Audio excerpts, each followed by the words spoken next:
Hey, what's up? This is Ill Factor from beatacademy.com. Now, sometimes I fall into the rut of starting my tracks the same way every time.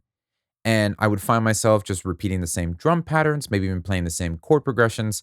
And it's always refreshing to find tools that can help you break out of those habits and out of those cycles to get a new perspective and create a new workflow and just a new spark of creativity when creating your own music.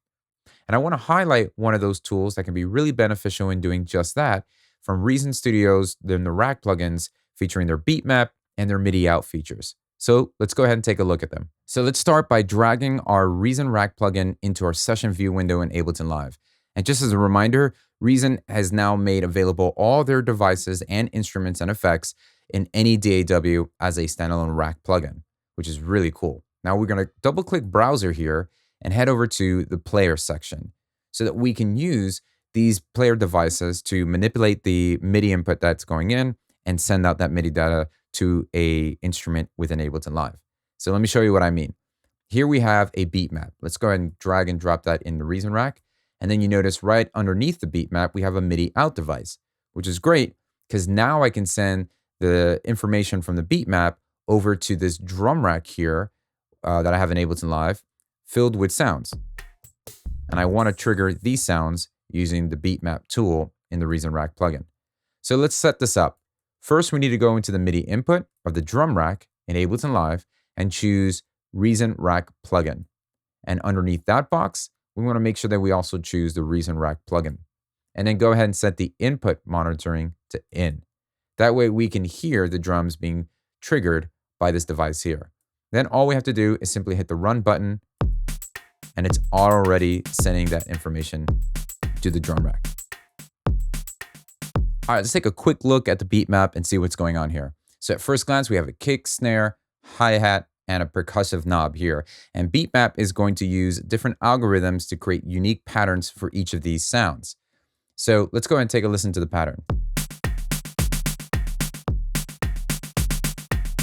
Now, by increasing or decreasing the density knob for each sound, that's going to increase or decrease the amount of notes for that sound.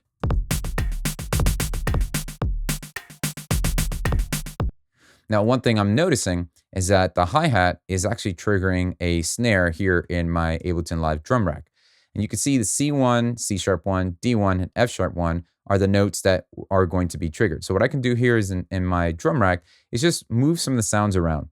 So we've got a kick on C1, the snare on C#1, and then I need to change this hi-hat for, or the snare for a hi-hat. So let's do that right here. So I'm going to just click and drag that there. And then for F#1, which would be this one, let's go ahead and put a shaker instead. There you go.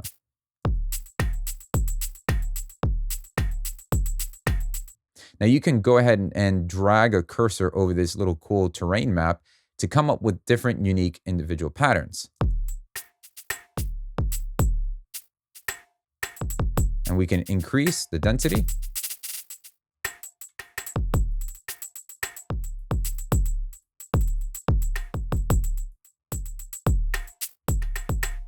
So I'm just going to browse this until I find a pattern that I think would be cool, and we can use that.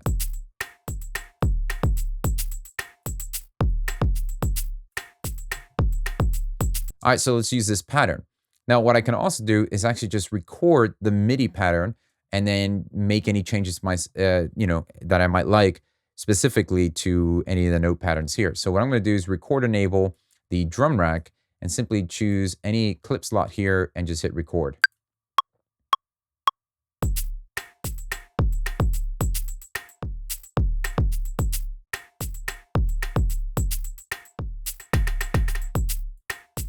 So I can even record my patterns once I'm increasing the density knob, so I can, record drum rolls or things like that. So let's go ahead now and take this from input monitoring and in to auto and take a listen to the pattern. Now this is without the beat map triggering the drum rack and just focusing on the notes here.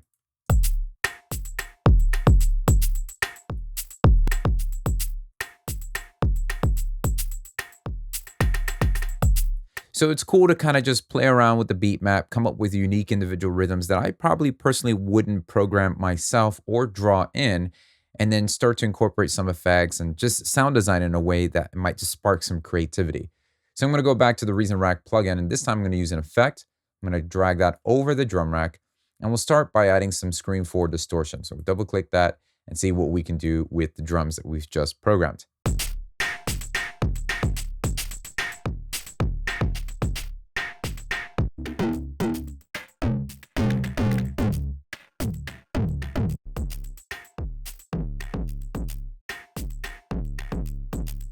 Cool, and then on top of that, let's go ahead and add this retro transformer.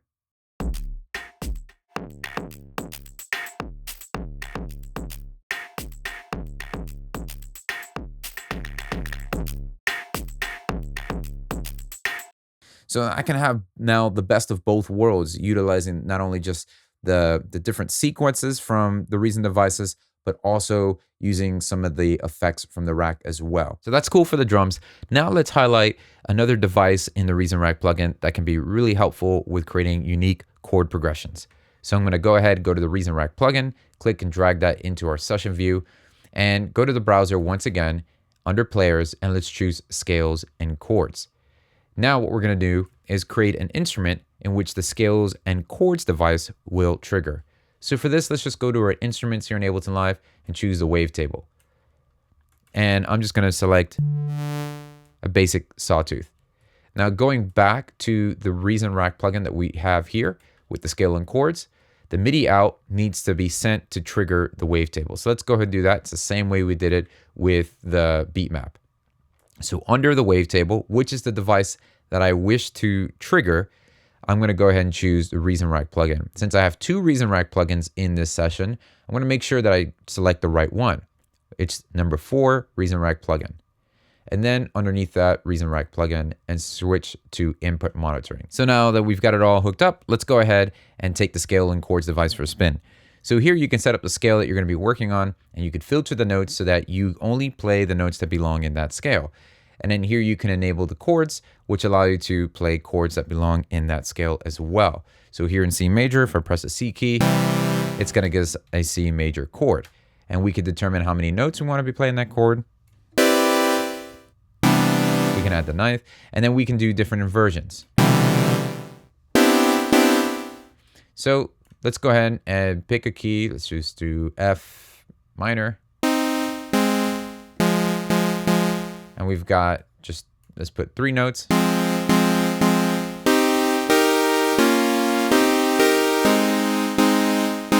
So what I'm doing is I'm just triggering my MIDI device with just 1 note, which is then outputting a chord.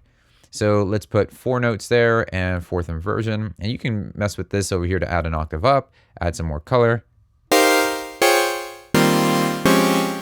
So I'll put the octave down, I'll leave the color on there, and I can go to the wavetable to kind of just shape this a little bit. Let's bring the filter down so it's not so harsh. Turn the unison on.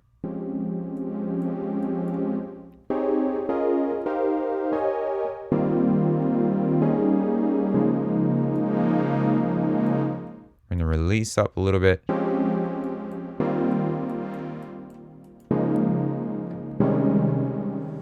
So what's cool is that I can now just experiment, come up with different chords that I normally wouldn't play or that my hands normally wouldn't gravitate to when playing my MIDI device. So let's go ahead and roam through one of the presets here. How about EDM chords?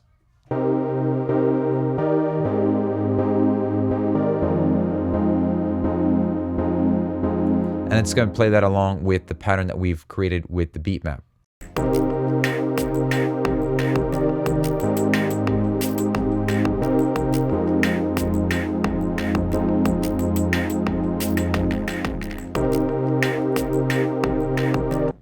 Now we notice that the Reason Rack is just recording 1 note, but if we actually wanted to record and input the actual chords that we're playing, we do it the same way we recorded the beat map plugins. And we can just simply hit record enable and capture the chords.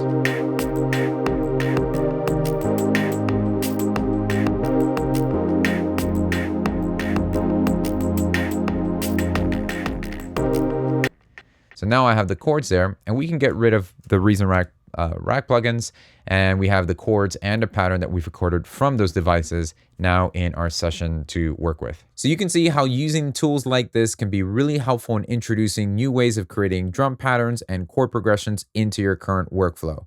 Now, thank you so much for watching this video. I'd love to send you a gift. It's a free sample pack loaded with construction kits, loops, one-shots, transition effects, and it's yours absolutely free.